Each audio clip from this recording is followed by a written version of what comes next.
بسم اللہ الرحمن الرحیم الحمد للہ رب العالمین اشہد ان لا الہ الا اللہ وحدہ لا شریک لہ واشہد ان سیدنا ومولانا محمدا عبدہ ورسولہ أما بعد فأعوذ بالله من الشيطان الرجيم بسم الله الرحمن الرحيم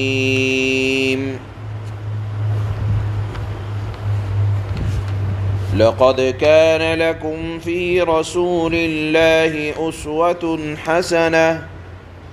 حسنة لمن كان يرجو الله واليوم الآخر وذكر الله كثيرا ولما رأى المؤمنون الأحزاب قالوا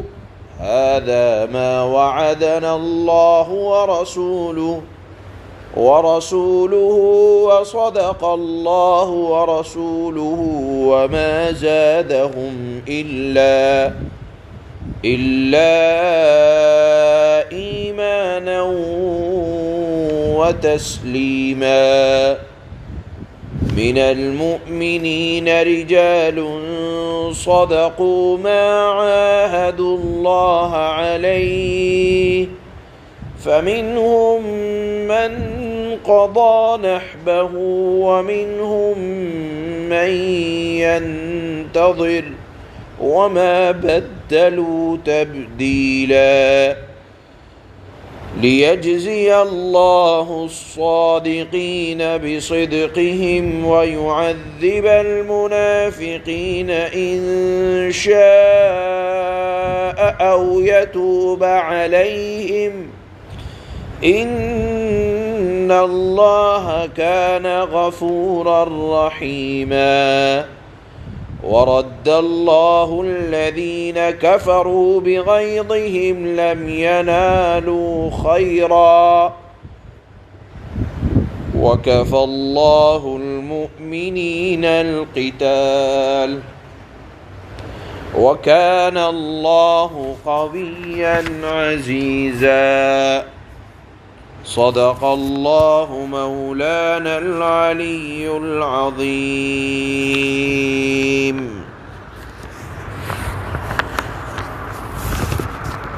گزشتہ آیات میں اللہ نے یہ ارشاد فرمایا تھا کہ غزوہ خندق کے موقع پر بعض منافقین جو نہ تو خود جاتے تھے بلکہ اگر دیکھا دیکھی مسلمان ہونے کا اظہار کرنے لگے، لیکن جب آیا وقت پیش کرنے کے لیے قربانیوں کا تو کہنے لگے، خود بھی گھر میں بیٹھے رہے اور اپنے عزیز رشتہ داروں سے کہنے لگے کہاں جاتے ہو، یہیں ہمارے ساتھ بیٹھے رہو. لیکن جب مال غنیمت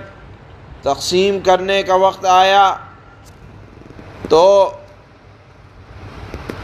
اپنی زبان کی چرب زبانی سے کہنے لگے ہم نے بھی حصہ لیا تھا، لہذا ہمارا بھی حصہ اس میں لگایا جائے. آج کی آیات میں اللہ ارشاد فرماتے ہیں پہلی آیت میں لَقَدْ كَانَ لَكُمْ فِي رَسُولِ اللَّهِ أُسْوَةٌ حَسَنَةٌ کہ اے ایمان والو تمہارے لیے نمونہ کیا ہے. تمہارے لیے منافقین کا عمل نمونہ نہیں ہے بلکہ جناب رسول اللہ صلی اللہ علیہ وسلم کی ذات عالی بابرکت کو اپنے لیے ایک بہترین نمونہ بناؤ. اس جنگ احزاب کے موقع پر بھی جو چل رہی تھی آپ نے کس طرح صبر سے کام لیا، تحمل سے کام لیا اور استقامت اور بہادری اور بھائی چارگی کی ایک بہترین مثال پیش کی. آپ نے خود صبر بھی کیا، حالات آئے پتھر بھی باندھا اور جب بھائیوں کی مدد کرنے کی نوبت آئی تو آپ ایک کدال لے کر خود بھی خندق کو کھودنے کے لیے اتر گئے، اور جب گھبراہٹ اور پریشانی کا وقت آیا تو جناب رسول اللہ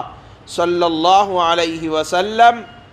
بالکل سینہ سپر ہو کر آپ خود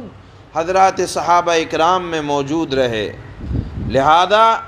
اللہ فرماتے ہیں اے ایمان والو،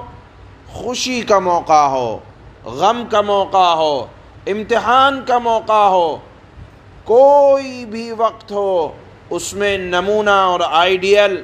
تمہارے جناب رسول اللہ صلی اللہ علیہ وسلم کی ذات عالی بابرکت ہونا چاہیے، نمونہ قرار دیا۔ اور ہر حالات میں، حالت کچھ بھی ہو، مواقع کچھ بھی ہوں، اس میں ہمیں نمونہ جناب رسول اللہ صلی اللہ علیہ وسلم کی اتباع کا حکم دیا جا رہا ہے، اور یہ اتباع ظاہراً بھی ہو، یعنی ظاہری حالات بھی ہمارے موافق ہوں جناب رسول اللہ صلی اللہ علیہ وسلم کے، اور باطناً بھی۔ لہذا پہلی آیت میں اللہ نے اہل ایمان کو خطاب کیا،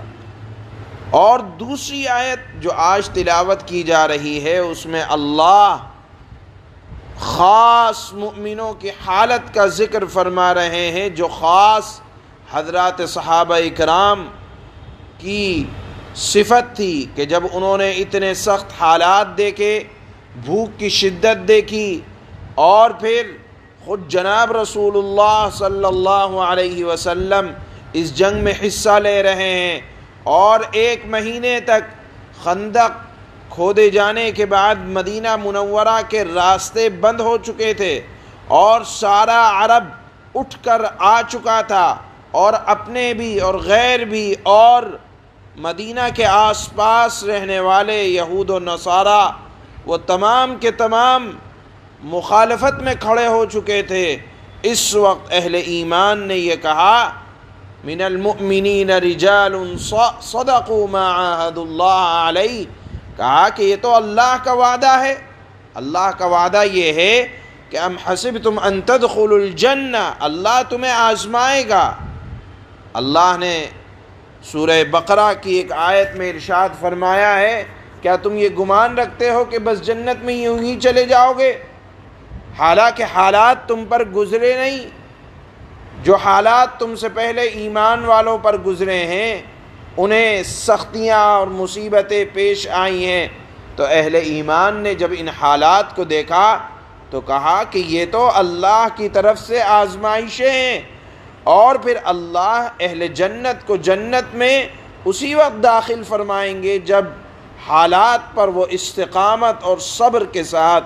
زندگی گزاریں۔ انہوں نے منافقین کی طرح جملے نہیں ارشاد فرمائے، یہاں اللہ نے اہل ایمان کی جب پریشانیاں اور تکلیفیں آتی ہیں تو وہ صبر کے ساتھ ان کو برداشت کرتے ہیں، اور مصیبت آنے پر، پریشانیاں آنے پر اسلام سے پھرتے نہیں ہیں بلکہ جم جاتے ہیں۔ اللہ نے یہاں انہی مؤمنین اور مخلصین کے بعض اوصاف بیان فرمائے ہیں جو آپ ترجمے میں ملاحظہ فرمائیں گے۔ چنانچہ اللہ فرماتے ہیں لَقَدْ كَانَ لَكُمْ فِي رَسُولِ اللَّهِ أُسْوَةٌ حَسَنَةٌ لِمَنْ كَانَ يَرْجُو اللَّهَ وَالْيَوْمَ الْآخِرَ وَذَكَرَ اللَّهَ كَثِيرًا۔ حقیقت یہ ہے کہ اے مسلمانوں، تمہارے لیے رسول اللہ صلی اللہ علیہ وسلم کی ذات عالی میں ایک بہترین نمونہ ہے، یعنی جنگ کے حالات ہوں، میدانی حالات ہوں، گھر کے حالات ہوں، معاشرے کے حالات ہوں، اجتماعی انفرادی زندگی کے حالات ہوں، کچھ بھی ہوں، تمہارے لیے رسول اللہ کی ذات میں ایک بہترین نمونہ ہے۔ ہر اس شخص کے لیے جو اللہ سے اور آخرت کے دن سے امید رکھتا ہو، اور کثرت سے اللہ کا ذکر، اللہ کو یاد کرتا ہو، وَلَمَّا رَأَى الْمُؤْمِنُونَ الْأَحْزَابَ قَالُوا هَذَا مَا وَعَدَنَا اللَّهُ وَرَسُولُهُ وَصَدَقَ اللَّهُ وَرَسُولُهُ وَمَا زَادَهُمْ إِلَّا إِيمَانًا وَتَسْلِيمًا۔ اور جو لوگ ایمان رکھتے ہیں جب انہوں نے دشمن کے لشکروں کو دیکھا تھا تو انہوں نے یہ کہا تھا، یعنی سچے پکے مسلمان حضرات صحابہ اکرام نے خندق کے موقع پر یہ کہا تھا کہ یہ وہی بات ہے جس کا وعدہ اللہ اور اس کے رسول نے ہم سے کیا تھا، یعنی ایمان لانے کے بعد آزمائشیں آئیں گی، اور اللہ اور اس کے رسول نے سچ کہا تھا۔ اور اس واقعے نے یعنی خندق کے موقع پر امتحانات نے ان صحابہ اکرام کے ایمان اور تابعداری کے جذبے میں اور اضافہ کر دیا۔ منافقین کے جملے کچھ اور تھے اور سچے پکے مسلمانوں کے جملے کچھ اور تھے۔ من المؤمنین رجال صدقوا ما عاهدوا الله عليه فمنهم من قضى نحبه ومنهم من ينتظر وما بدلوا تبدیلا۔ انہی سچے پکے ایمان والوں میں وہ لوگ بھی ہیں جنہوں نے اللہ سے جو عہد کیا تھا اسے سچا کر دکھایا، پھر ان میں سے کچھ وہ بھی ہیں جنہوں نے اپنا نذرانہ پورا کر دیا یعنی جنگ میں شہید ہو گئے، اور کچھ وہ ہیں جو ابھی انتظار میں ہیں یعنی جب موقع ملے گا اللہ کا اور رسول اللہ کا ساتھ دیں گے، اور انہوں نے اپنے ارادوں میں ذرا سی بھی تبدیلی نہیں کی ہے۔ لِيَجْزِيَ اللَّهُ الصَّادِقِينَ بِصِدْقِهِمْ وَيُعَذِّبَ الْمُنَافِقِينَ إِن شَاءَ أَوْ يَتُوبَ عَلَيْهِمْ إِنَّ اللَّهَ كَانَ غَفُورًا رَحِيمًا۔ یہ سارا خندق کا واقعہ اس لیے ہوا تاکہ اللہ سچوں کو ان کی سچائی کا انعام دے، اور منافقوں کو اگر چاہے تو عذاب دے یا ان کی توبہ قبول کرے۔ اللہ یقیناً بہت بخشنے والا بڑا مہربان ہے۔ وَرَدَّ اللَّهُ الَّذِينَ كَفَرُوا بِغَيْظِهِمْ لَمْ يَنَالُوا خَيْرًا وَكَفَى اللَّهُ الْمُؤْمِنِينَ الْقِتَالَ وَكَانَ اللَّهُ قَوِيًّا عَزِيزًا۔ اور جو لوگ کافر تھے اللہ نے انہیں ان کے سارے غیظ و غضب کے ساتھ اس طرح پسپا کر دیا کہ وہ کوئی فائدہ حاصل نہ کر سکے، یعنی 1 مہینے کے بعد ایسی ٹھنڈی ہوائیں چلی کہ ان کے خیمے اڑ گئے، ان کی دیگچیاں